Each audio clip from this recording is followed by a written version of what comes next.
with everyone. Sorry, I forgot to tell everybody we're recording this meeting and it will go up on the NEWRA website. I didn't mean to cut you off, Sierra. We're looking forward to working with you. Thank you. And no, Sierra just started, so she doesn't have an email address yet, but she will shortly, and we'll have her come back to the next meeting and take some questions and really orient herself with the community. We're really looking forward to working with you, Sierra. Thank you. Yes, thank you. My pleasure. And I'm going to open up Michael Benetti's microphone. Michael. Michael is City Councilor Lydia Edwards, Interim Chief of Staff. Congratulations, Michael. We're looking forward to working with you again. I think I opened your mic. There you go, Michael. Okay, sorry about that.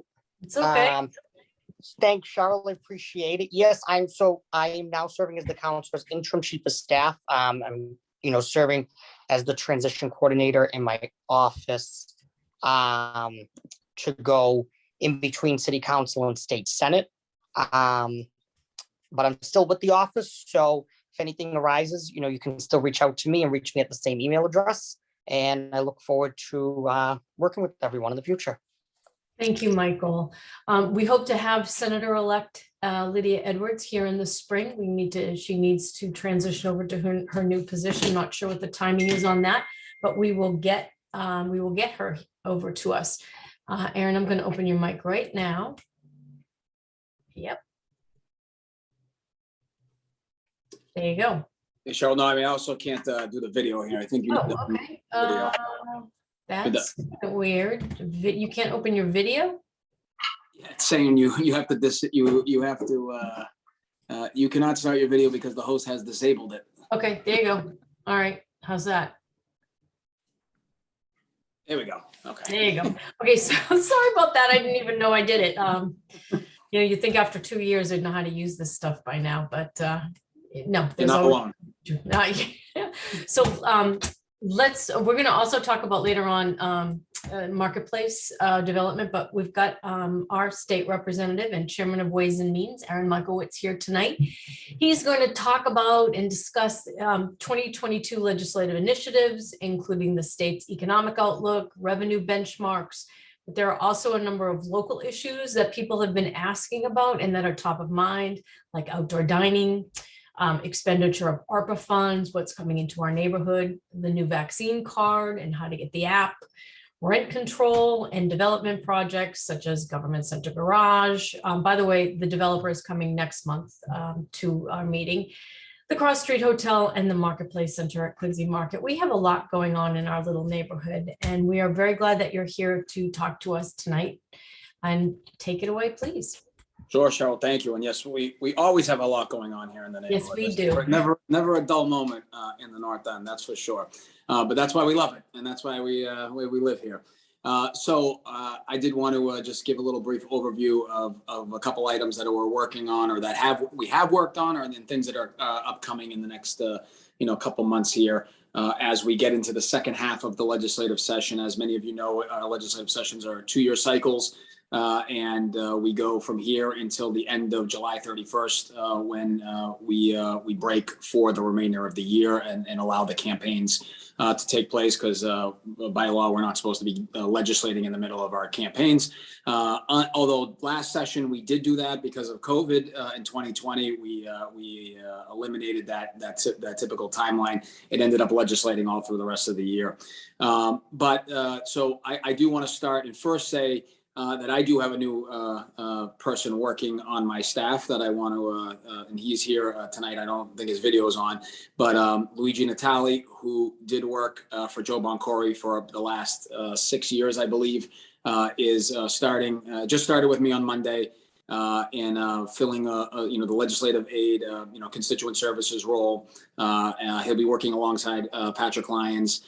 Sherry Hill, who was in my office, went off to a fellowship in a country that I can't even name because it's a small Asian country and I don't want to get it wrong, but she will be teaching over there.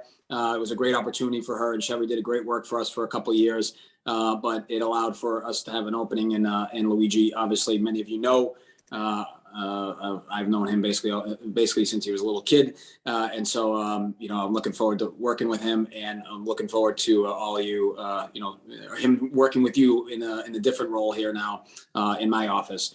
But he's someone that is reliable, and in terms of if anything comes up, by all means, you can always reach out to him. You can still always reach out to Patrick. You can obviously reach out to me where I'm available. But it's a lot of moving parts right now in terms of the political world, with people going to different positions, and Lydia winning her election, and we have a new mayor and all that stuff. So it's exciting times, and there's a lot more people working in the neighborhood for elected officials. So it's actually really good and exciting. So I'm happy to be working with all of them. And I think that Luigi is going to fit right into our office.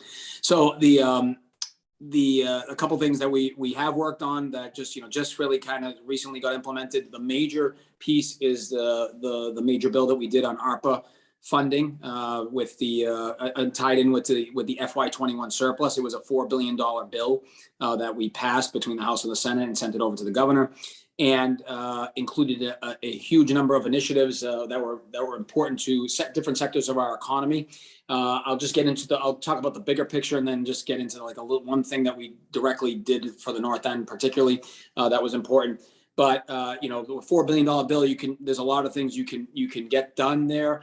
We did about $600 million in housing performances, like supportive housing and public housing renovations, and the Commonwealth Builders Program and rental housing production. Number of initiatives that we wanted to make sure in the housing side that housing is the biggest issue, and we can talk about that when we talk about the rent control thing. But housing is the number one issue I hear about from folks when we're talking about legislative priorities, because of just how much production we need to do in terms of the growth of our population. We also did a huge component on environmental and climate resiliency, for about $350 million. That was going to water and sewer infrastructure, environmental infrastructure in general, into the marine port development projects, and particularly offshore wind, which is something that the offshore wind growth in terms of where it is in Massachusetts is really starting to come on board now. After years of investment and years of initiatives, we are finally starting to see some of these projects actually take shape, particularly because the last 4 years, or the previous 4 or 5 years, we had an administration in Washington that was blocking a lot of that offshore wind infrastructure discussion. Now we're actually starting to see it bloom here, and we do believe it's going to be an important component of the clean energy cycle, our clean energy options that we have here in our economy. Also, we did a huge number on economic development, about $800 million. $500 million of that was going into the UI Trust Fund, the Unemployment Trust Fund, which every business pays into, all employers pay into, through their businesses. And we saw a huge, obviously pre-pandemic, we were about 1.7 in the positive, 1.7 billion, in the positive of our unemployment trust fund. And because obviously the unemployment went skyrocketing right away in March of 2020 through all the way into the summer. We actually ran out of that money by the middle of May. It was already gone, and then we had to start borrowing from the federal government because it's a federal state program, and at certain points in time we've been considerably in the red. We wanted to make sure we put some money back into that investment, and so kind of leveling the strain that it would take on businesses in terms of having to repay that over time. We also allowed the administration, the governor, to borrow privately instead of actually having to borrow from the feds, because we were getting better interest rates from the private market than we were going to get from the federal government. And so paying back that borrowing rate is also something that's very important. And that $500 million is going to go towards that. It's still a little ways to go, but we're a lot better off in terms of this than maybe we thought we were going to be like a year ago or even like 18 months ago. We also did, but in that economic development piece, we also put in money for small business grants for our cultural facilities, which had been decimated through COVID, broadband infrastructure, some youth summer jobs, and also for the Afghan and Haitian refugees that we've had come to our shores over the last 6 months in particular that have obviously we're welcoming them in particular to the state. We've been in one of the welcoming states in terms of that, and but that obviously does cost some money, and we took some of that ARPA funds to pay for some of that. We also did $752 million into workforce development. A huge component of that, $500 million, was going to pandemic pay. And it was targeted towards people that were 300% below the poverty rate. And so that would equal out to, for one person, about $35,000 to $40,000 a year annually. If that's what they made, they'd be eligible for some money between $500 and $2,000, depending on their economic status, and actually how many people were eligible. But we put $500 million towards a total to make sure that the people that were working, that were on the front lines, that were working day in and day out, that needed maybe an extra boost, would be eligible for some financial assistance. A lot of these people did not have the option to work from home. A lot of these people did not have the ability to take time off from work, as some others did. And so it was critical for us to feel the need to be able to celebrate some of that work and thank some of those folks for some of that work. And that's what we did by taking $500 million out of the ARPA funds and putting it towards pandemic pay. We're still working on the implementation of that, and the governor's office is doing that right now in conjunction with us. We wanted a March 31st deadline for that money to go out. I think we're looking at maybe more than half of it going out by March 31st, but we're not necessarily sure exactly how we're going to get the entirety of it out. But I mean, I think the timeline is being worked out right now between us and the administration. That was one of the things they vetoed in the ARPA fund, in the actual bill itself, and that's something that we're trying to negotiate right now. We also put in money towards the workforce competitive trust fund, money towards vocational schools, things that we felt would spur the economy and be much more impactful in terms of that. Education was a huge component as well, with $250 million for HVAC infrastructure, for the UMass system, for the state school system. A lot of these state systems that we rely on got decimated through COVID, whether it was through less tuition or other means or things that they had to pay for. And so we tried to use some of that ARPA funds to reimburse them and get them back into a better position where they could be. And then the last but certainly not least was the health and human services component of it, which was almost $1 billion in itself, and included money towards behavioral health, $400 million towards behavioral health trust funds, $250 million towards community hospitals. Obviously, we've had a mental health and behavioral health crisis on our hands through pre-COVID, but certainly exacerbated extensively during COVID.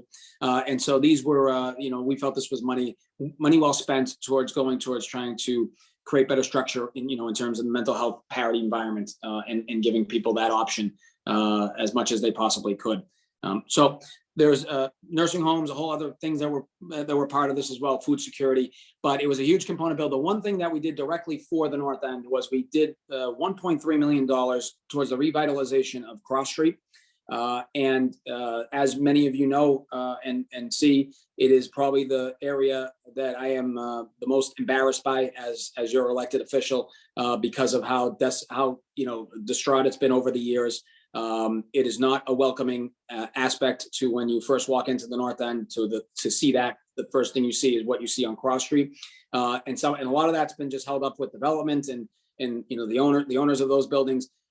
My whole thing is I wanted to put money towards revitalizing the plaza areas and make them more pedestrian friendly, make them more something that it's kind of an extension of the Greenway in a sense, where you could sit down and eat or do whatever layout or do whatever, or sit and have a coffee. Want to make it something that's more inviting, something more that's appealing, and something that we can be more proud of.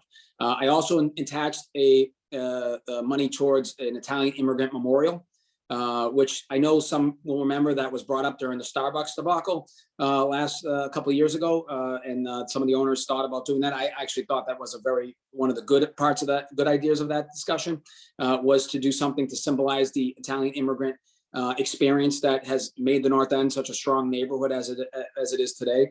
I also think that it will be nice if that's the first thing you see. When you come into the neighborhood, you see Tony DeMarco on one side and you see an Italian immigrant memorial on the other side. Really speaks to the values of what made the neighborhood great. And so that's part of that money, and that's something that we decided to do.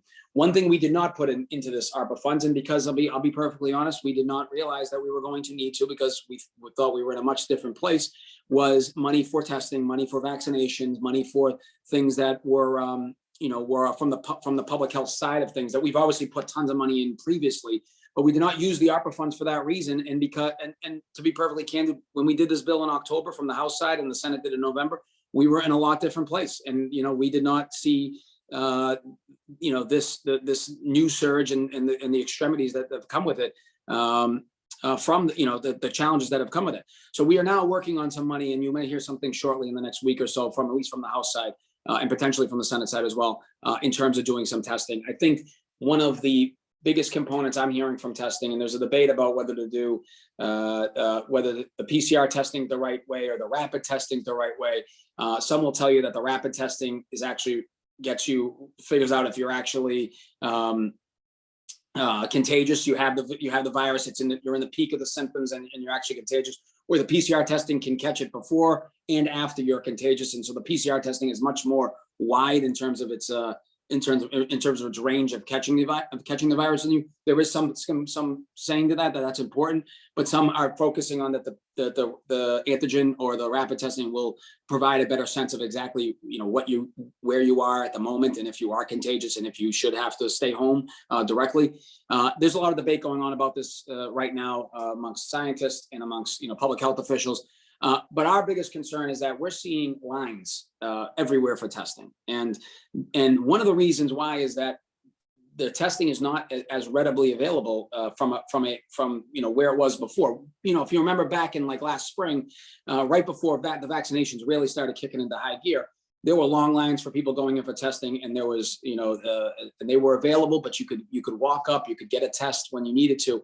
Once the vaccinations became the priority, testing kind of got put to the side, and the facilities that we used to have more testing aren't testing as much as they nearly did before. We're hoping to put some money in to allow those testing sites to kind of reinvigorate in that conversation and be part of it, and then particularly on a walk-up value. I think the only facility we have in this area that you can actually walk up and get a test is at Tufts Medical. You have to wait in a two-hour line or over an hour line, whatever it may be, but you can walk up and get a test. There are other places that have appointments available, like the North End Health Center, for instance, but you have to make an appointment, and that can be kind of challenging. The ability to be able to walk up and get a test, I think, is critical in this time period, and we want to make sure that we give more options and provide more options. That's what we're looking at funding going more towards, is just creating more options and more alternatives for people to get walk-up tests when they feel the need to. If a line is 2 hours long and you're seeing it when you walk up, and it may discourage you from getting a test, and we don't want to do that. We want to make sure when you feel symptoms or you're feeling like you need to get a test, that you have the ability to get that test. And so production of tests is more of a federal government top-down kind of discussion. And they're dealing with those challenges, and I don't sympathize with the challenges that they have. But the production side of this is kind of working its way through the system. I think we're looking for more towards on how to get people paid to be able to do the test, like how to pay staff and of these other healthcare facilities, whether they be health centers, urgent care centers, or other things of that nature. Those are the kind of the facilities that are the ones that we're looking to be focused on. So that's kind of, you might be hearing that in the next short period of time. The other big thing, obviously, that's coming up is the budget cycle, which for me is critical with from the committee that I chair. We just finished the consensus revenue agreement between the House, the Senate, and the administration. We're probably going to be announcing that tomorrow, I believe. And it's going to be around $37 billion in actual revenue, which, to put in perspective, is a huge amount more revenue, or $7 billion more than we had in the beginning of FY22. The economy is, certain sectors of our economy have done very, very well over the last 18 months in particular. And it is proving so in the amount of revenue that the state is having. For FY21, we had a surplus of over $1.8 billion, which is like incredible when you consider exactly where we were at early parts of FY21 or into calendar year 2020. And now when we're when we're in the middle of FY22 right now, we're over $1 billion already, and we're only halfway through the cycle in terms of our surplus. So it is, the revenue side of this is buzzing along, and the economy is moving in a positive direction. I know there are starts and stops, and there are sectors that are not nearly as successful, or as the growth is not as high as others, but overall the picture is very strong. And so our fiscal picture is looking pretty strong going into this budget cycle that we're about to go through. As you may remember, the governor files his budget at the end of January, and then we start hearings between the House and the Senate in February and into March, and then the House files our budget in April. The Senate files their budget in May. We battle it out in conference and try to get you a budget by July 1st for the new fiscal year to start. So that's that's kind of the budget cycle as we see it as of right now. Cheryl, what other initiatives did you want me to touch upon? Oh, we had the vaccine card. Yes. So the governor just announced on Monday or Tuesday, I can't remember. It was you can actually download your vaccine information to your records to your phone. And I actually did it. It takes like 2 seconds to do. I think Luigi just put the link up online just now, so you can take a look at that. And it's very easy to do. It actually makes it a lot more convenient. As you know, there is going to be a vaccine mandate in the city of Boston for any entities that you have to take your mask off in, basically. Restaurants, bars, clubs, gyms, any place that you end up physically taking the mask off, you are going to have to show a vaccine, your vaccine card or your vaccine information to someone at the front desk or wherever it may be. And using that app or using that download information is an easy way to do that, to keep it on your phone, so you don't have to always carry your card around or carry the paper card, or maybe hopefully my wife's very smart. She had us throw it into a lamination contingent, so it makes it very easy to hold and keep neat. But I know not everyone's been able to do that, and so that's something I would encourage everyone to take advantage of and use. I think that's something that's very important going forward. What else was there? I'm sorry, Cheryl. Rent control, and then the development projects. Oh yeah, rent control. So obviously, as many of you are aware and remember, Michelle Wu won a pretty substantial victory on 2 months ago, and ran on a very pro rent control or rent stabilization, I think is the more appropriate term, discussion that happened. And I think we are still going to have plenty of conversations about this. I know that there's still a lot of discussions that have taken place.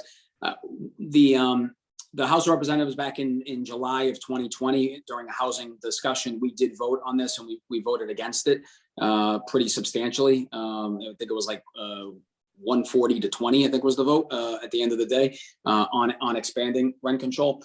I do think that the candidacy of Michelle and the victory and how large it was, and how adamant or how big it was, and how much the rent control has, if you look at any polls, how popular it actually is. I think we do have to at least, continue a dialogue on what that means and where we would head with that. I'm going to keep an open mind in it. I don't, I remember what quote unquote rent control was and what it looks like. I'm old enough, unfortunately, to remember that. Because it was when I was a kid here in the neighborhood, and I know what happened when it got lifted in the 90s, and how much that changed the dynamics of the North End and changed the dynamics of the neighborhood on a positive level, but on some negative levels as well. And I do think that it's worthy of a conversation to be having. The big question here in relation to housing is there's two pieces. There's a production side, and then there's a tenant protection side. And the production side, the truth of it is that our population has been booming in Massachusetts. We've grown, I think it was in the most recent census, we grew 7.4% from 2010 to 2020. And we were the highest grown, we were the only state in New England to outgrow the national average. Everywhere else was below the national average. And I think only us in New Jersey were above the national average when you take the whole northeastern states. And that just shows you there's a huge demand to live here. There's a huge demand to work here and to grow here. And I think that's a great thing. And I think that shows you a lot of the economic decisions that we've made over the years have been very successful and very helpful. But what that does is obviously puts a hard strain on the housing production in this state. And we have not done the housing production to keep up with the demand and the growth of the population. So what does that mean? Then you obviously without less production or without less supply becomes the higher demand. And that's when now you get the discussion about whether it's more about greater production or do you protect tenants? Well, I think it could be a little bit of both, you know what I mean, in terms of making sure that while we try to catch up on the production side, you may have to find some ways to protect some tenants to make sure that they're not priced out and can still remain affordable. I think we've done our best to create affordable housing here in the city. I think all the previous administrations have worked very hard to do so. Sheila Dillon, who's been the leader of the housing, the Department of Neighborhood Development through multiple administrations, has done a fantastic job of not just creating housing but also preserving housing, affordable housing. And I think that we need to just continue to have this conversation and figure out what is the best alternative or what's the most strategic way to get things balanced here, because I do think it's a balance that we have to talk about and we have to figure out what that is. So, I'm not someone who's been a champion of rent control or rent stabilization, but I do see the sides of the challenges that we face on protecting tenants. And I do think we need to have those conversations, and I look forward to having those conversations with the mayor and with my colleagues on the state level. And not every city and town sees this the same way. So there is a beauty of that dynamic and back and forth that we may have. But I think that's something that we're going to keep that dialogue open. Great. Do you have any update on outdoor dining? So I know that the city and Sierra just started, so I'm not going to put her on the spot on that. But I know that the city is working. Yeah, I know that the city is working on what a proposal may look like. I have when the pandemic started and we were starting to do the reopening of the economy back in June of 2020, we did the state streamline the process for cities and towns to be able to do outdoor dining. There's one particular process of that ends up, one particular point of it from an alcohol license standpoint that has to go through the state. And we streamlined that process because of obviously the pandemic and trying to make sure that people were, that the businesses were able to do this in a quick fashion to try to make up for the lost time that they had. We extended that again, and we extended that again to March. And actually, the extension is to March 31st of this year. And I will assure you that, I've made it very clear to the city and to many of the restaurant owners and to many other folks that, I'm not going to feel comfortable extending that unless I feel comfortable knowing what is going to happen here in this neighborhood. I know that when we've gone through a lot of challenges dealing with this, and I appreciate a lot of the patience that a lot of folks have had on this on both sides. What I will say is September 1st of this year, it was the first time we actually were a full neighborhood again. I felt, people had left this neighborhood. A lot of young people had left this neighborhood during COVID and really didn't return fully until September of last year. And and from my perspective, and I'll speak for my wife here, who went through it as well, from September and October through the remainder of the outdoor dining experience, this neighborhood was crammed like I'd never seen it crammed before in my life, and it was hard to breathe, basically, in a lot of sense. And I think that we have to find a better way to balance this discussion. I don't want to see the neighborhood lose out on the option of outdoor dining, because I think we need to be still competitive in comparison to other neighborhoods across the city, because all the other neighborhoods I think are going to be doing this. We are really a unique circumstance because of the tightness and the density and the amount of licenses that we have here. So I ask everyone to be patient, to keep an open mind on how to make this work. I'm going to work as hard as I can with working with the city to try to find the right balance to make this an appropriate circumstance going forward. Terrific. Do you want to talk about the 3 projects that are up, or do you want people to ask questions? It's 7. Why don't we ask questions first? Yeah, let's do some questions. All right. So who has questions? We did not touch on Government Center, Marketplace, and the Cross Street Hotel. So somebody put your hand up. All right. I'm opening up Glenn's mic. Glenn. Hey, I just didn't know if there was an update on the scheduling of this demolition. Where you weren't at the previous meeting. We all agree it needs to come down, but the hours at which it's happening are unreasonable. And the developer is not really helpful, and they claim it's the MBTA that's holding everything up. We know the MBTA routinely closes stations. We're just like, we don't know when there's going to be end to this, because it starts at 1 a.m. and they've done some over the weekend, but evidently they're doing it again at 1 a.m. tonight. And I'm told they will be doing it tonight as well. Yeah, I'm sorry. Yeah, they did it last night, and I'm told they will be doing it tonight as well. So when this first started, when the demolition first started, I got a lot of calls from many of you. And I did not know that, I was not aware that there was going to be a demolition overnight to this extent. So I immediately, called over to the MBTA and the developer, got them both together, sat down, virtually, obviously, sat down and tried to start working out an agreement on this. They stopped if you notice that at that point in time, they stopped doing the overnight construction or the overnight demolition. They assured me that this is only for the next 2 nights, and then they're going to kind of try to finalize a longer quote unquote term solution on exactly how to proceed on this. I think it's, from what I'm told, the closing of the station is very challenging, in terms of doing it every day. It's not the bus terminals per se, because as many of you may know, they're picking up the bus terminals over at in front of the Haymarket, in front of the RMV, but it's more about the closing of the station. The demolition side of it really puts the riders at risk. And the Green Line isn't really necessarily the issue here, because the Green Line is closed from North Station to Leechmere already as they do the extension of the Green Line. It's really about the Orange Line, I believe, and they're concerned about the demolition interrupting or causing problems for the Orange Line in particular, going all the way to Wellington Center or wherever in Malden or wherever it goes. So I do sympathize with this challenge at hand, and I'm trying to work with them and find the right alternative. But I do agree that the overnight demolition should not be happening. If anything, it should be limited to weekends or particularly not on weekdays. But I don't think it should be happening at all, to be honest with you. Yeah, it's a severe quality of life issue. I get the dangers posed by the demolition, but I mean, the MBTA routinely closes stations, and the developer said they'd pay for buses.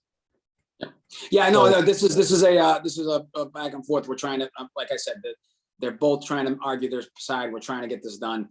I will just be honest with you, Glenn. I was not happy with that. This was even part of the plan without any real public discussion on it, and that frustrates me. Because I don't think anybody knew that it was going to turn into this, like that there was going to have to be overnight demolition, and I blame both sides on that. Yeah, I do too. All right, so there's no real update. They're just going to demo. They didn't demo last night, as far as I know. They'll demo tonight and tomorrow night, I guess. I was told it was going to be Wednesday morning and Thursday. I'm sorry, tonight. I thought it was told it was last night and tonight. That was what I was told. But if they said it's less invasive what they're doing than it was before, but I can't. I don't want to judge that until I hear for it myself. All right. Any more questions? Nobody has a question? I'm just looking. Does anybody have a hand up, a regular hand? Nope, I don't see. Do you want to give us a quick update? Oh, wait a minute. Hold on. Joanne, I'm opening your mic, and then Dave, I'll open yours. Joanne, you're open. You should be open.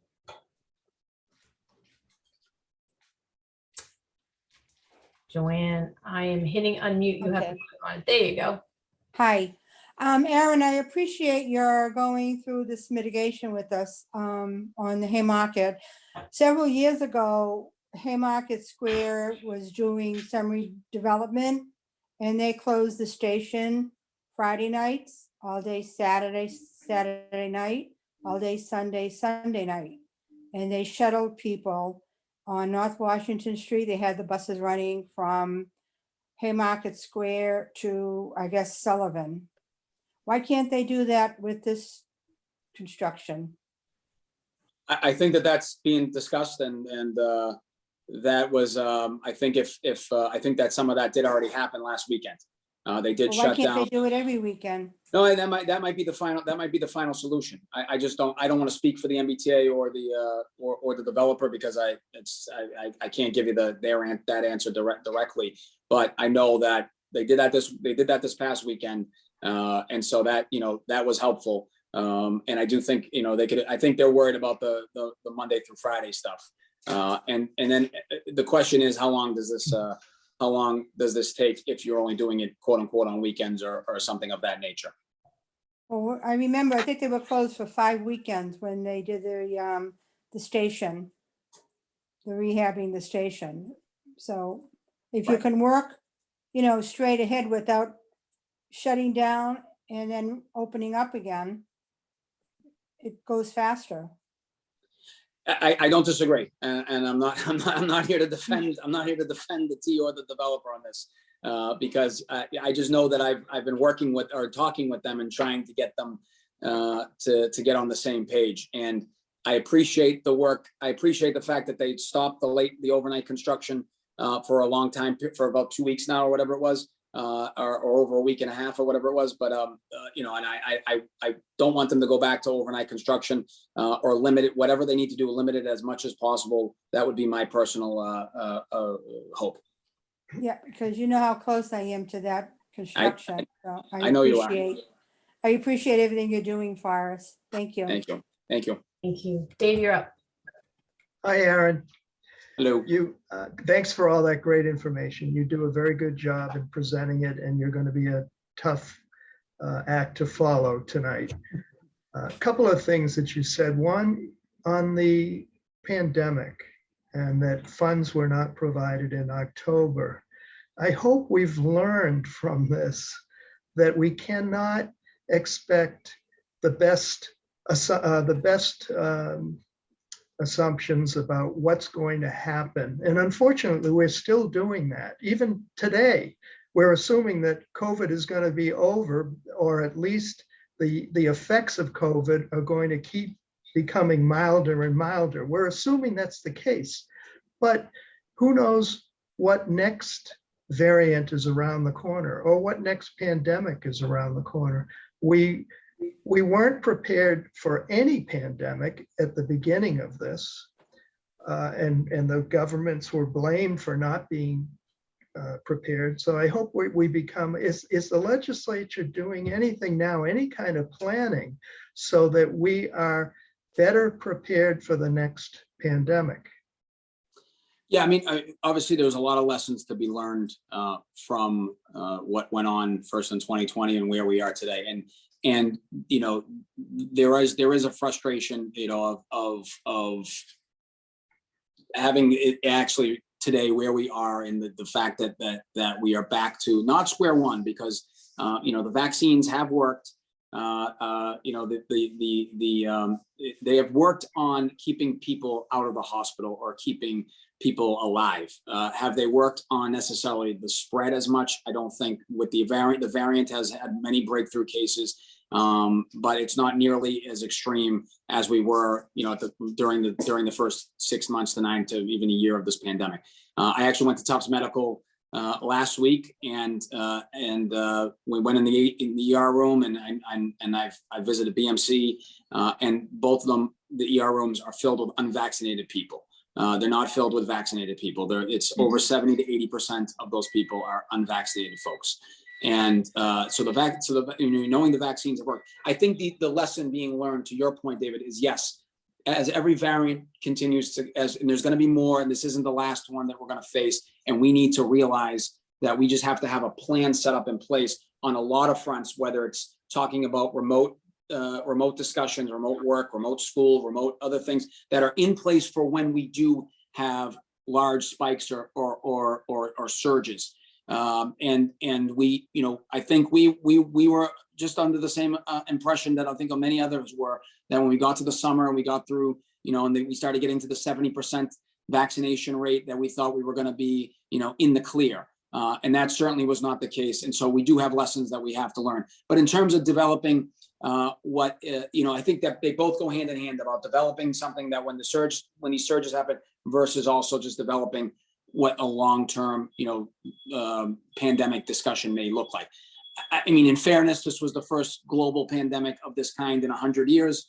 and in a modern society that, where we weren't, 100 years ago. So I do think, it would have been hard to gauge and guess exactly how to be prepared for it. But I do think we're going to be talking about this for a generation on exactly how to handle it.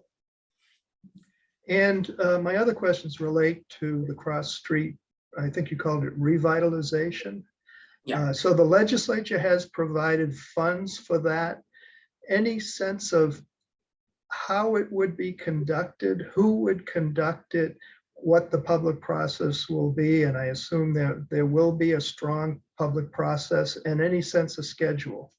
So we don't have a sense of schedule yet, but we directed it towards the Conservancy. We gave the money towards the Greenway Conservancy we gave them parameters on what we asked them to do with the money. I think we're more concerned, to be perfectly candid, of the Hanover Street to Salem Street component of it, as opposed to the Salem Street to Endicott Street, since it's a lot tighter. But we do want to make it pedestrian friendly, something that is more workable. I do think there will be a series of public discussions on this that the Greenway will conduct, and I do think we will make sure that it's done the proper way, and that the neighbors get as much voice on this as possible, as well as on the Immigrant Memorial piece as well. Okay, thank you. Thank you. Sorry, I was muted. Shauna, I opened your mic. You're all set. Oh, hi, Aaron. Hello. How are you? I'm good. How are you? Good, thanks. I just had a quick question. I have little kids, and I was just wondering if there's any update on what's happening with the Nazaro Center, if programs will start up again. I know right now we're in the middle of a search, it's not going to happen in the next few weeks, but is there any plan to have programs for our kids again? So I actually was asking about this yesterday because this kind of was kicking around from the conversations that I was having with folks. And I don't think there's an immediate answer on it from the city side of it. I have not met with the new director of the BCYF. I'd like to kind of explain to them exactly why this is such a problem, and how little facilities we have here, especially how little indoor facilities we have here in the neighborhood. And how strained that has been. I do think that there is something related to the council versus the actual Nazaro Center from the city standpoint of it. That's part of the process here of discussion. And Daniel, I see you raised your hands. Was that something you wanted to talk about, or? Yeah, Daniel. Well, why don't I pass it over to Daniel then on that, because he knows Okay. more about it. Thank you. All right, Danny, I opened your mic. Thank you for having me on tonight. Great to be here. Aaron's been great and helpful throughout this ordeal since the pandemic. It's been difficult. So I am the president of the Nazaro Center Board of Directors, and basically what we try to do is our main focus is the after-school program for our kids and our summer camp. So we run both programs out of the Nazaro Center. So as the board of directors, we're a separate 501c3 from the city of Boston. And what the city of Boston does is BCYF allows us to use their building to run the programs. Shauna, to answer your question, and everybody else who's listening, BCYF has come down with a decision. I don't know if it came from the higher ups, but BCYF is basically said no outside agencies or programs can operate at the Nazaro Center right now. So that means us as the board of directors, we had to cease any programming that we were having, which was very limited because since the pandemic, BCYF really prohibited us from running any programs. So as you know, Shauna, with young kids, we didn't run an after school program 2020. And since the pandemic, we had to cancel it. And we hadn't run one really throughout 2021. We've had a couple of programs. I think recently this fall, the BCYF allowed us to have some programs. We had arts and crafts. We had a few programs, but then they were recently canceled due to the increase in the pandemic. So I don't know when we're going to be able to start running some programs. I can tell you we're having a board of directors meeting next week my focus, honestly, based on what BCYF has told us, is I'm not going to focus on the winter or spring training program. I'm going to just I'm sorry, I don't know how to shut this off. I'm just going to focus on summer camp, because I just don't think we're going to be allowed this spring or winter to run any programs. So hopefully we can get our summer camp going, and then September maybe we can start again. But I'm very disappointed in BCYF, and Alicia Simpson, who's the new director at the Nazaro Center, has been great. She's been working with us and trying to have some city programs, which is separate from the board of directors, but she's getting some resistance, I believe, as well. So I'm just really disappointed in BCYF for not allowing us to run programs and really not having more activities for our kids at the Nazaro Center. But we're trying, so we're trying. So hopefully that a little helpful to you, Sean. I'll give you a little bit of an answer, but that's pretty much it. So, well, thanks, Aaron, for deferring your time. So I appreciate it. I mean, I'm happy to answer any questions in regards to what we do, but that seems to be it. Okay, thanks. All right. Thanks very much. We have one last question. Bruce, I opened your mic. Thank you. I'm Bruce Bagdasarian. I'm here on behalf of Armenian Heritage Foundation. You know, we're behind Armenian Heritage Park, and you know, we're interested in the Marketplace project, and when the developer is going to be presenting maybe in front of this group and the process, just so we know it's coming and so we can provide input. So I don't know whether Aaron can maybe, or somebody can maybe, who knows more about the Marketplace project, can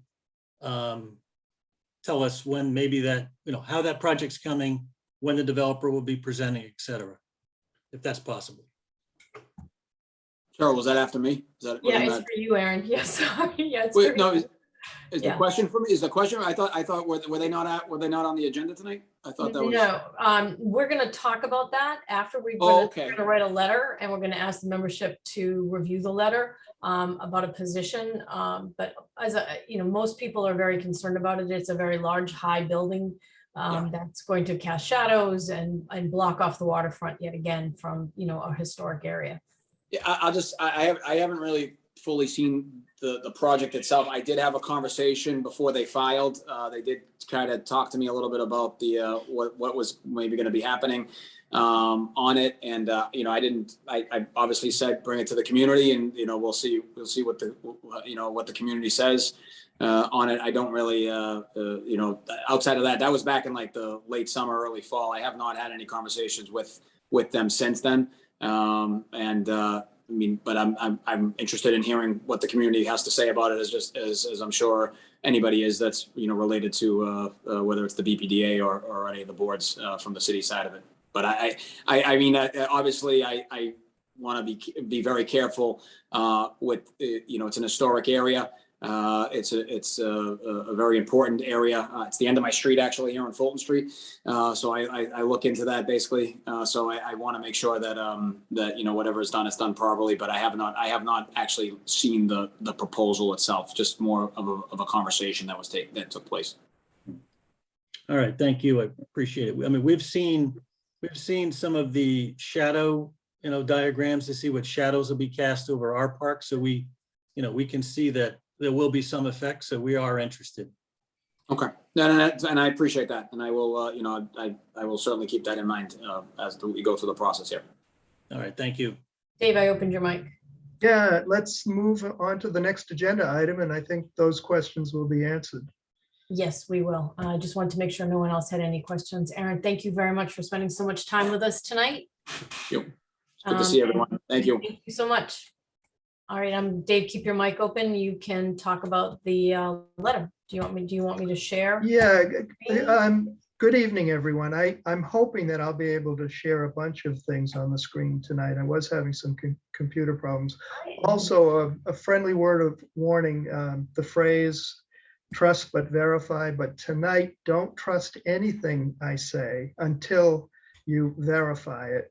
And I'm hoping that the executive committee of NEWRA, along with all of you, will have a lot more information over the next month or so to be able to verify what I'm presenting tonight, what I'm proposing tonight.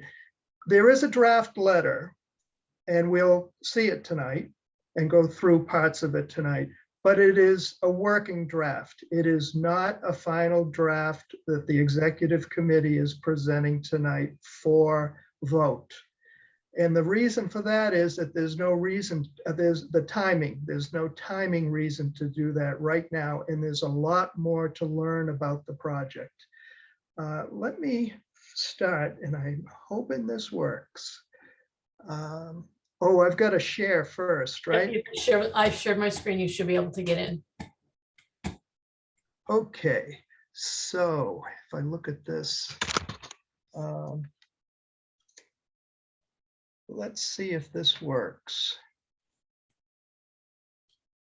Starting with this screen should show the Boston Planning and Development Agency We're not website. seeing anything. We're not seeing anything. You're not, okay. No. Not yet. Let me hit share screen again.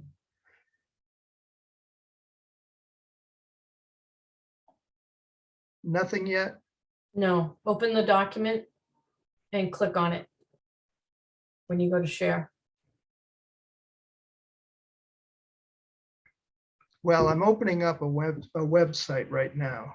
Oh, okay. Do you see anything now? No, I don't. Okay, in that case, I'll just describe the process that I was What's going the to go website? through. Let me try. What's the website? Put it in the chat and I'll see if I can open it. Boston Planning and Development Agency. But that's okay. I'll just go through it. If you want to learn about development projects, and you're still not seeing anything at this point?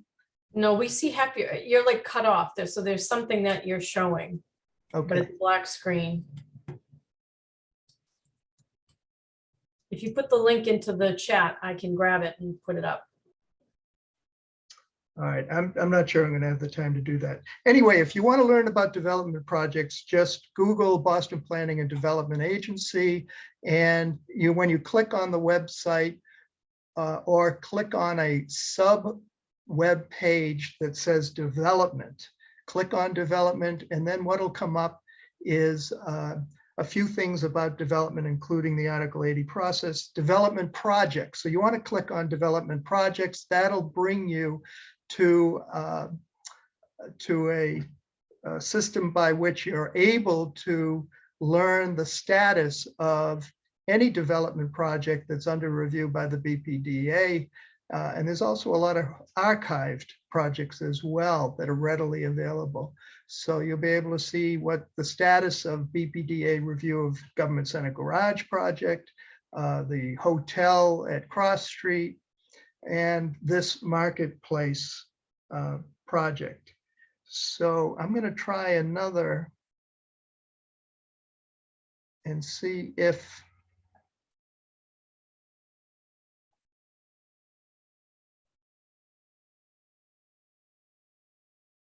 this comes up.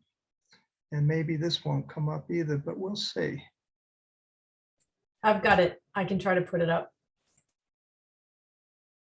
The BPDA website are you referring to? I do. I'm trying to figure out why I can't share it either. Huh. Do you see anything here that No. I'm sharing now? No. Shoot. Well, I Hang don't on, I'm know. going to cut you off. I'm going to see if I can share it.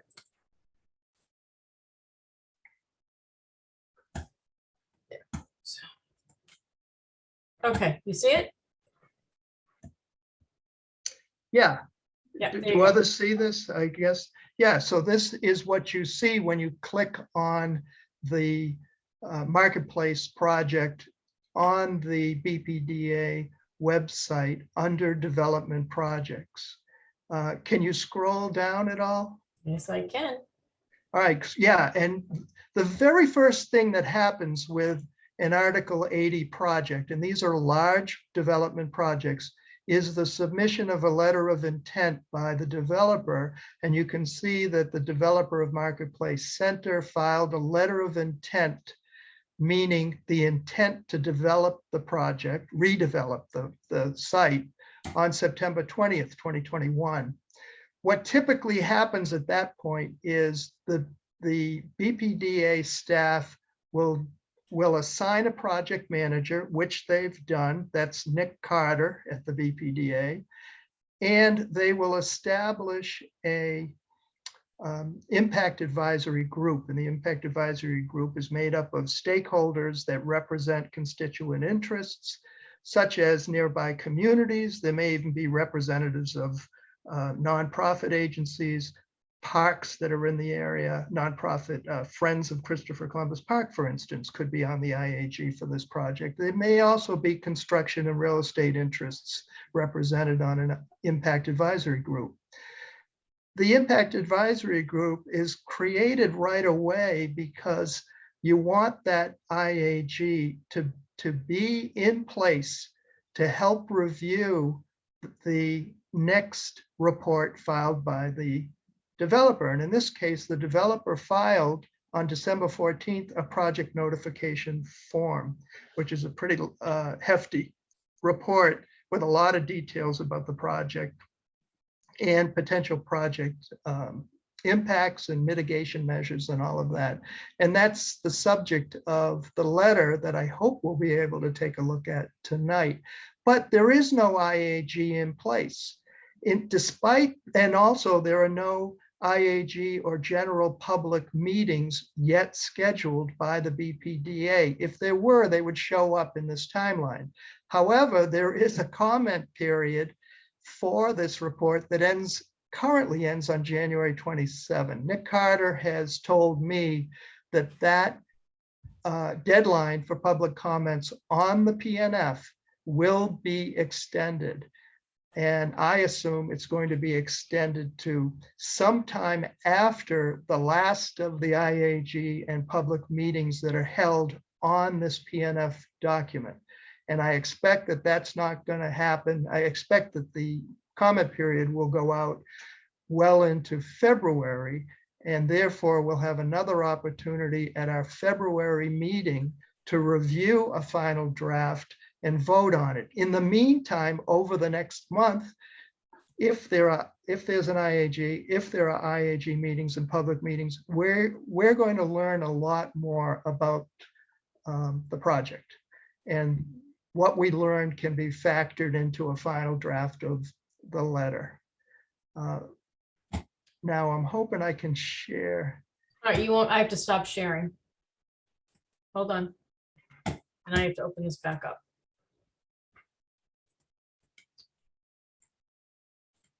Okay, you should be able to share the letter.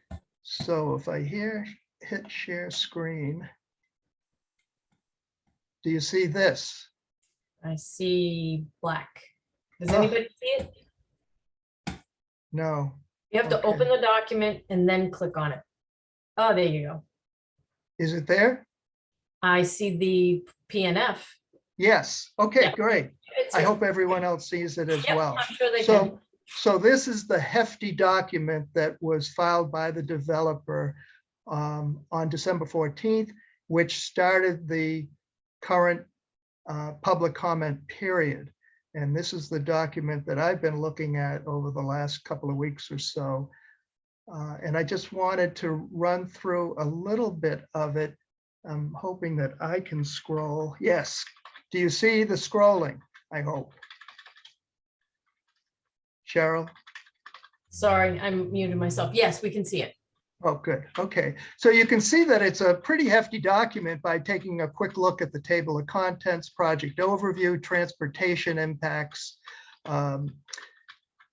environmental impacts, shadow, daylight analysis, and so forth. All sorts of environmental issues that are evaluated to some degree in this particular report. There'll be later reports, hopefully, that'll get into much more detail and will respond to public comments.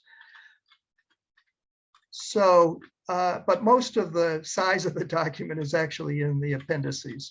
So anyway, I wanted to take a quick look here, or wanted you to take a quick look at a few figures so you'll understand what this project is about before I bring up the letter. Okay, the first is the location. Are you able to see my cursor, Cheryl? No? Yes, I can see Yes, it. okay. I keep muting myself. So if others can see this cursor, here on the left is Faneuil Hall. Here is Quincy Market. You've got Surface Road wrapping around here, the Greenway, of course, Christopher Columbus Park, and the Long Wharf Marriott. So outlined in yellow is the project site. And the project involves changes to a couple of the buildings and the pedestrian portal through these buildings. The building here on the north side is called the North Building, and this building is called the South Building. The project does not include this structure, which is the very high tower that's part of that structure now. There are no changes proposed to that. There are also no changes proposed to the underground parking garage. But the South Building here and the North Building here are the subject of the redevelopment proposal. So let me go further down, and I want to show you existing shots versus what's being proposed. So here you see photos of the existing buildings. Of course, here's the pedestrian portal through the building, which will be changed. On the left is the South Building. It presently is 3 floors consisting of retail on the first 2 floors and office space above. On the right is the North Building with 3 floors, 2 floors of retail, and I believe office space above. And that's looking at it from the Greenway. And this photo on the left is, the 2 photos here are looking at the South Building here and the North Building here from Quincy Market. And what is proposed is no additional floors on this South Building, but they do want to fill in these pedestrian, what I call pedestrian arcades along the entrances of the existing retail. So there will not be, if the project is constructed, there will not be any of these pedestrian arcades. Instead, the building, the interior of the building will be expanded out to the face of what you see here. The first floor of the South Building will remain retail. The second floor will be converted from retail to office space. Over here on the right is the North Building. Again, they want to push out the walls on the first floor and second floor to fill in the space. No longer will there be pedestrian arcades. And the first floor will remain retail. The second floor will be converted from retail to office space. And then on top of this 3-story structure, they want to add 7 more stories that will be office space. And that you'll see in a minute. Oh, and this is a pretty neat plan as well. And there's a particular thing here I want to show you. So here's a bird's eye view of the project. On the left in white is the North Building, on which they want to add 7 stories. And on the right is the South Building. The white part is part of the redevelopment proposal. The gray part to the right is that tall tower that will not be changed. The pedestrian portal through the center will undergo significant changes. They also want to put 2 floors of office space over this portal, and you'll see that in a minute. But one thing I wanted to show you, here's Surface Road, and then the greenway beyond it. What you see right here is a cutout in the sidewalk. This is not existing, this is proposed. Right now, there's no parking along this stretch of Surface Road. And as some of you know, especially those who drive, there's a bend in the road here, there's traffic coming in, there's a ramp from I-93 that comes in on the far left. It's not a completely safe place for pedestrians crossing at this point. There is signalization here though, but the proponent is seeking to have a curb cut here for 3 vehicle, not clear whether it's pick up and drop off or loading or both. And that is one of the items that we address in the working draft letter, which you'll see in a while. So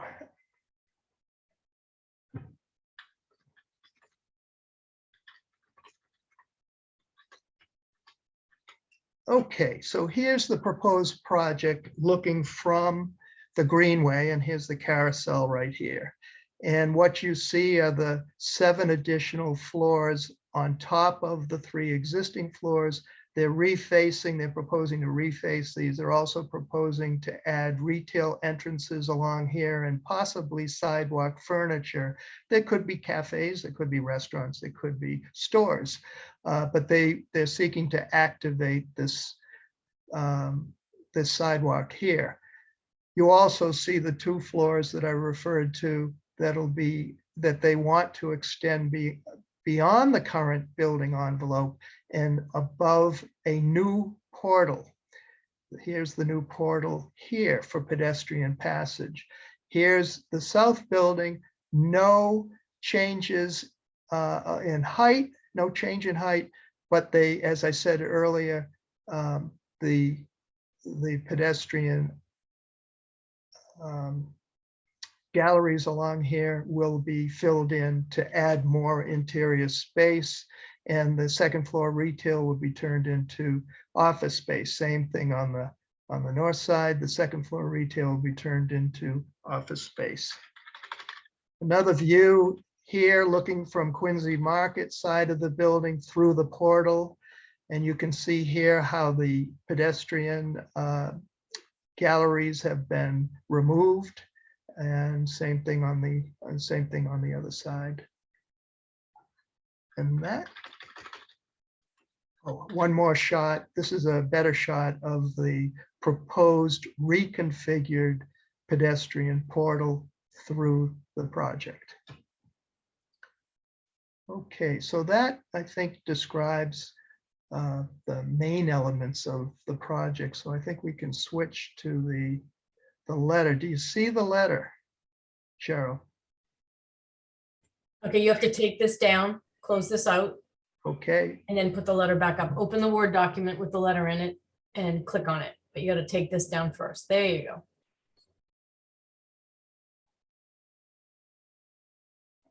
you see it now? No, we see Okay. half your head.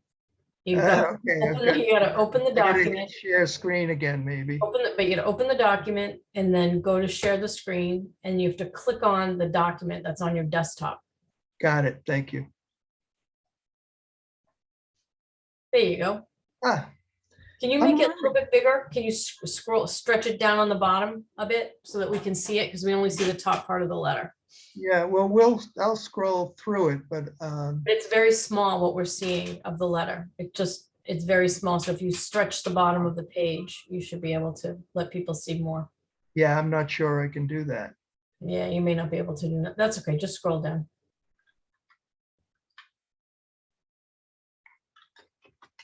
And here we go. So the letter is will be addressed to Brian Golden, Director of Boston Planning and Development Agency.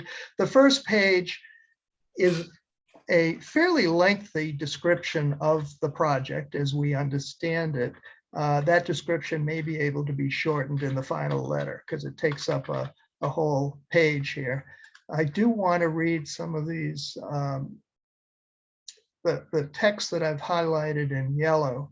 So the existing properties owned by the proponent, those are building, the north building and the south building, presently include 51,000 square feet of retail space and 9,900 square feet of office space. The project would increase the height of the north building from 35 feet to 125 feet and add 2 new floors above the proposed pedestrian portal, with the objective of increasing office space by 120,000 square feet.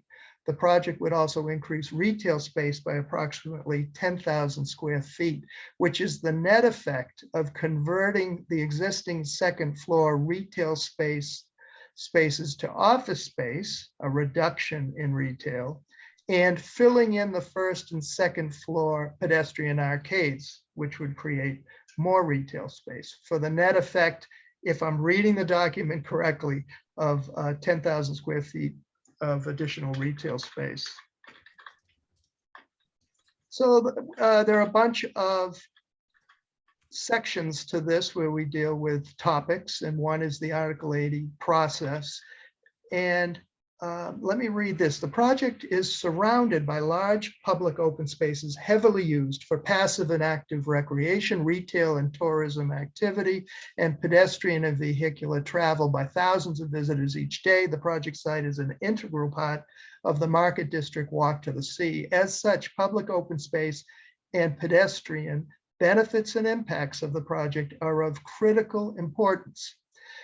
To help ensure protection and promotion of these resources, the BPDA should scope a draft project impact report for submission by the proponent that addresses NEWRA's comments noted below and all other public comments submitted on the PNF. Comments below request specific items for inclusion in the DPIR scope. So this has become, unfortunately, an important statement, because as we suspect with the Cross Street Hotel project, even though there was a project notification form like this one, the BPDA has not issued a scope for a draft project impact report. Instead, they asked the developer to respond to comments on the PNF. Well, that's not the same as a full draft project impact report. So we want to make sure that the traditional Article 80 steps are followed in this case. And so this letter is set up so that we're very specific about what we want to include in the DPIR, what we want the BPDA to include in the DPIR scope, as you'll see. I have to read this paragraph from the report because it is classic BRA. In researching the historic fabric around Quincy Market, it was observed that the 1980s Marketplace Center replaced a block of taller 6 to 7 story mercantile buildings from the 19th century. Throughout the life of these buildings, vertical additions were a common feature, some of which can still be seen at the wharfs. The project is a modern approach. So the current project is a modern approach to this same densification that was a direct result of the importance of the commerce in the previous centuries. Well, our first sentence here is the context of the area surrounding the project site is vastly different than it was in the 19th century, clearly. This same kind of approach in justifying increased height based on what may have existed 100 years ago was used by the BPDA at Parcel 9, where the hotel is under construction adjacent to the Haymarket vendors. They went way back to the late 1800s to show that, oh yeah, there were buildings much higher. But why is that relevant in the context of land uses today, especially at this Marketplace Center site? So the context of the area is different. The project can either enhance an important public connection from the downtown waterfront and large green public spaces of the Greenway and Christopher Columbus Park to the historic Faneuil Hall Marketplace and City Hall Plaza, or it can become a greater barrier.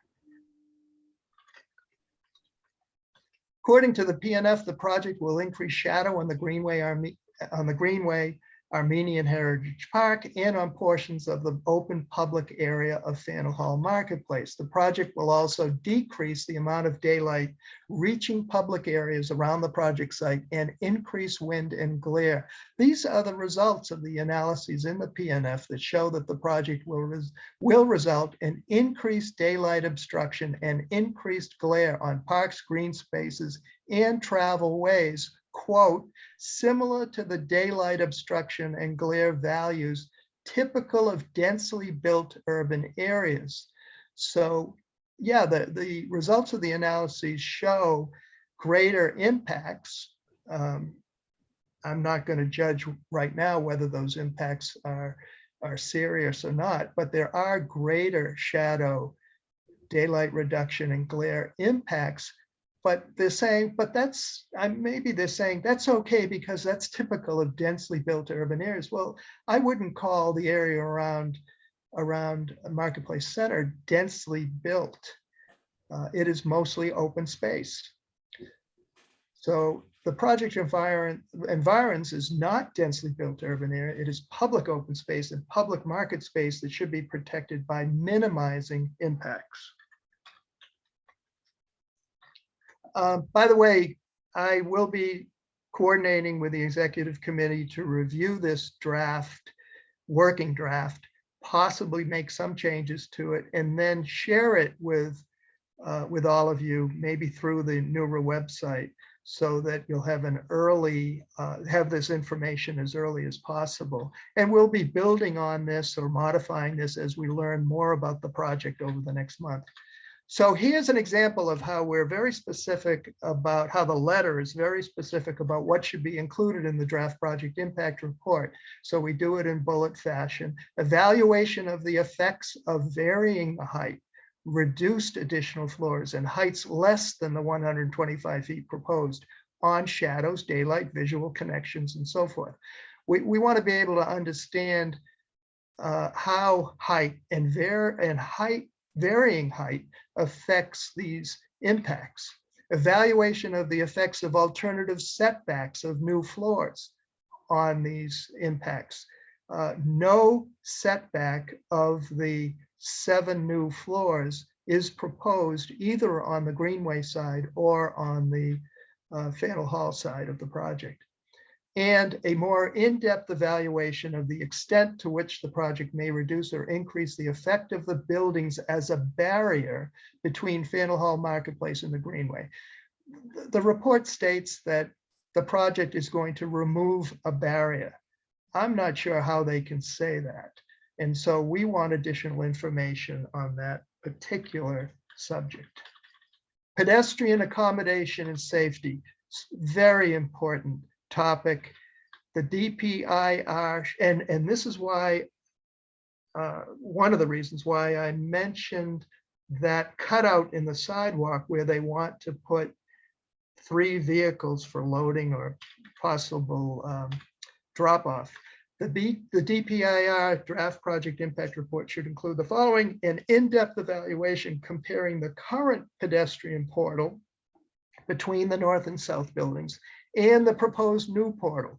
The document's not clear on exactly what the experience is going to be as you're walking through this new portal compared to what the experience is today. And maybe I should add that. Addressing horizontal and vertical dimensions, current obstructions that will be removed, new columns and proposed retail kiosks and seating, a measure of net new pedestrian passage space, and photo renderings comparing the sightlines through the existing portal and the proposed portal from fixed points in the Greenway, Christopher Columbus Park, and City Hall Plaza. The extent to which public programming, which is proposed generally in this document, such as temporary art installations, can be accommodated while maintaining adequate pedestrian passage. It seems like they want to put an awful lot within the new pedestrian portal.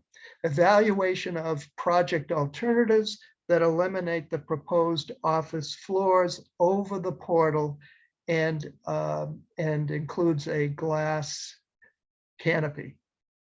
So right now they're proposing a solid roof over the proposed portal with 2 floors of office space above it, whereas now, whether you like this portal as it exists today, it is quite open and allows for daylight and helps with views through the buildings.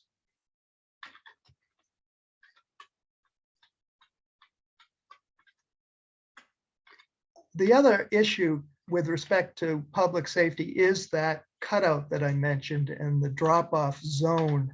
And as you may have seen on the map, they want to put that right before the crossing, the crosswalk from Faneuil Hall Marketplace to the Greenway.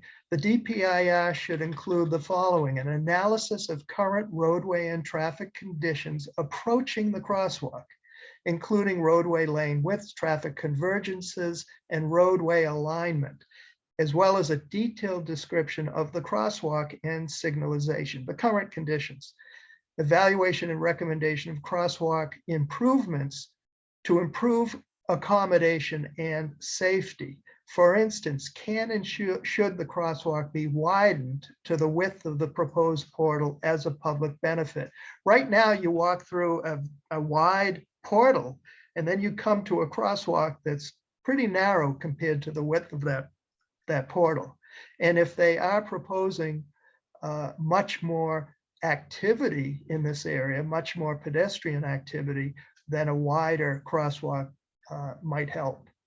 The architectural design approaches that can minimize glare. Glare will be caused by the materials they use on the building and can be minimized by various, by certain materials. Explanation of the need for a drop-off zone. Why do they need a drop-off zone? They don't really explain that. And descriptions of the types of vehicles and uses and the frequency of vehicle pull-ins and pull-outs. Will it be a loading zone? Will it be a drop-off, or both? Evaluation of the potential impacts of the drop-off zone on pedestrian driver sightlines, pedestrian safety at the crosswalk, and the potential impacts on traffic heading south on Surface Road. Evaluation of alternative drop-off locations. There are other streets where they should consider putting this cutout or a drop-off loading zone, and those include Clinton, Chatham, and State Streets. Building massing and programming. Massing gets at, well, it gets at height, but it also gets at just the total envelope of these buildings, especially with the expansion of the first 2 floors and elimination of the pedestrian arcades. And programming gets at what uses are they proposing within these buildings and what change of uses are they proposing. Once complete, the project will increase total floor area from 61,820 square feet to 199,450 square feet, 69% increase. The plan increases. No, that's much more than 69% increase. The plan increases, that's more than, that's 3 times the size. The plan increases office space from 53,000 to 135. Again, that percentage is wrong. The plan increases retail space, which is a net, as I mentioned earlier, of eliminating some retail space on the first floor, but expanding retail space into the arcades.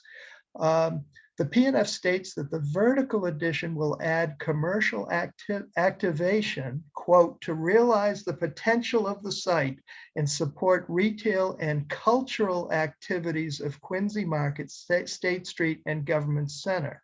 Will, quote, foster greater opportunity for new and diverse retail than is currently attracted, and will balance to the largely retail and tourism uses of the site, and provide elevated retail experience. Now, I'm not sure what any of that really means or how that's accomplished, and that's essentially what the letter asks below. further explanation of the types of elevated retail and retail enhancements that the proponent may seek, an explanation of why increased office space is preferred over greater additional retail space. If this is a Dave, market. we have a question. Someone has a question.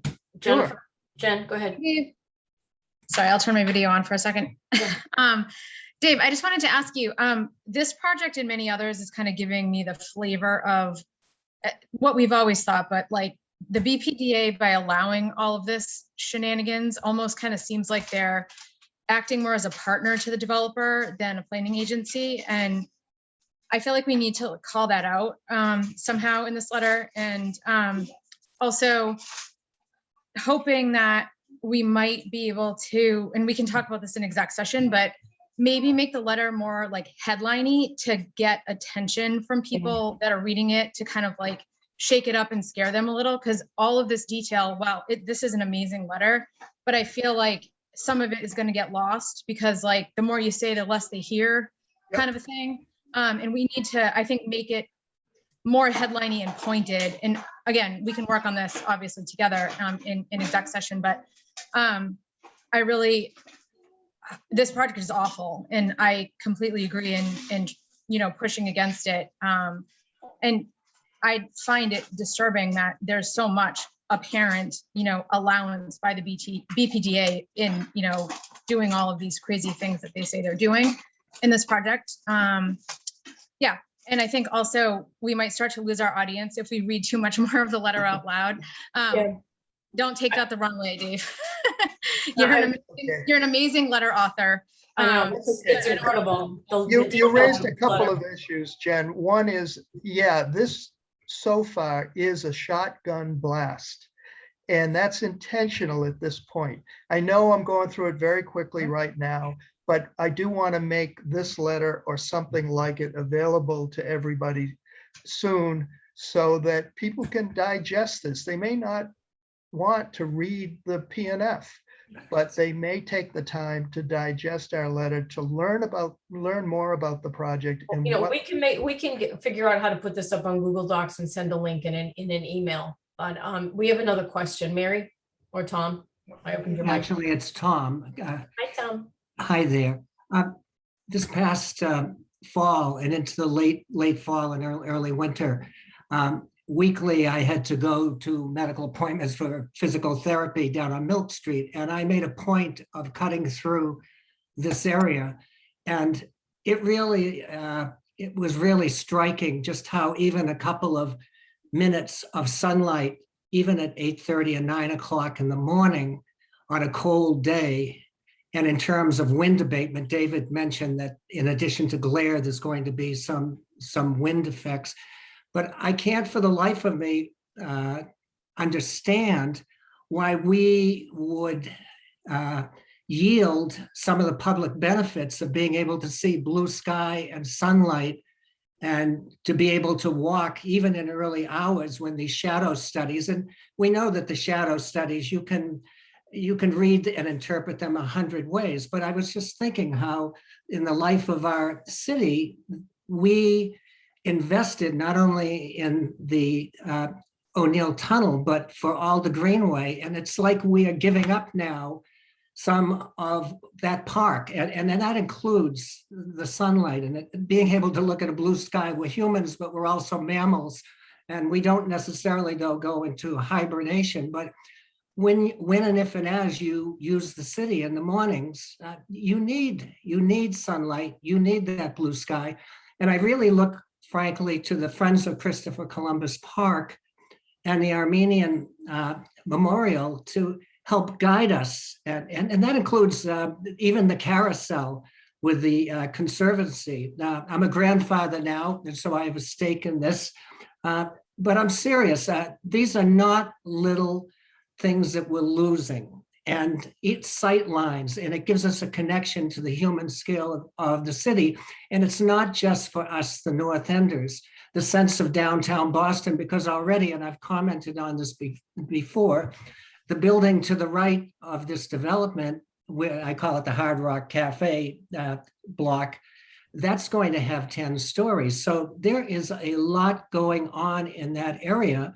And I really think that the shadow studies, we gloss over them somehow, but I really think that Friends of Christopher Columbus Park and the Armenian Memorial, they need to really help us and guide us and maybe help bring resources so that we can understand and interpret better the consequences of these so-called shadow studies that the developers have presented to us. Thank you. And can I jump in for Yes, 1 minute please, also? yeah. Yeah, I just would like to support with what Jen said about getting headliney with this, because what is one thing that downtown Boston does not seem to need right now, as anybody who's been down there has seen, more office space. People are already talking about coming up with approaches to use the glut of existing office space that we have down there. And so, as has been pointed out, the BPDA has taken this does not certainly seem to be a result of any planning by them, but rather the typical approach that they are presented with a proposal, they jump on board 100% and then turn into major advocates at the expense of the public. And then we are in the bizarre position of being asked to evaluate public benefits to make up for the public benefits that we're giving up that we already have. And so, yeah, I think that we need to get maybe a little bit more adversarial and a little more aggressive about this, because this is pretty outrageous. And we have a new administration in place that, one of the things that I think attracted a lot of voters was the idea that we wouldn't just have planning by developers, but that there really would be real planning for things that are needed in the city. And so I think that we need to call on the city to do that, do what was presented as something that was going to be done with this new administration. Well, we really are with this project. It's almost like we're putting the central artery back up. It's just a big wall and we're not going to be able to see Quincy Market, Faneuil Hall, anything. Bruce, I opened your mic. Yeah, I just want to respond to what Tom said. So we are concerned, our Armenian Heritage Park, we are concerned, and we very much want to partner with you and work with you and do everything we can do to assist and be another voice in this. So, you've supported us. We do appreciate all the support we got from the North End. We wouldn't be there without the North End support. And we're partners in this, and we enjoy the light, and that's so important to our park, and so we're concerned about it, and so we're kind of getting into this a little bit fresh, and we'll work on it with you. So maybe what we should do is form a subcommittee. Maybe you and Bruce and Dave can go offline and figure out who you want, and I'll help you. We can get the people from the park. Chris Cook over at the Conservancy. Rachel was on a little while ago. I don't know if she's still on. No, she's not. But we can, we can get them all involved and see if we can have a meeting, do a Zoom. Yeah, and we've had initial contact with not just the Armenian Heritage Foundation, but also Friends of Christopher Columbus Park and the Wharf District Council as well. Oh, that's right. Wharf District, Suzanne Lavoie, Chris Cook from the Conservancy, Kirsten, you're on the board. We can pull that together. Why don't we use that as an action item? We can go over the letter, get the draft letter out to all those people. Maybe we just do one letter and everybody signs it. I don't know, something for the group to discuss offline. I think we're good, folks. Does anybody else have any more questions? Because if not, I will adjourn the meeting. We will be back on February 10th. We have the 2 city council candidates that have declared so far, Gabriela Coletta and Tanya Del Rio. We will have the developer for the Government Center Garage with us and a couple of ZLC items. So we will see you on February 10th. And if you haven't already, please renew your membership. We would appreciate that. It's at the bottom of the email agenda. There's a link. And if there's nothing else, I will end the meeting. All right, we're good. Thank you, everyone. Have a good weekend. Thank you.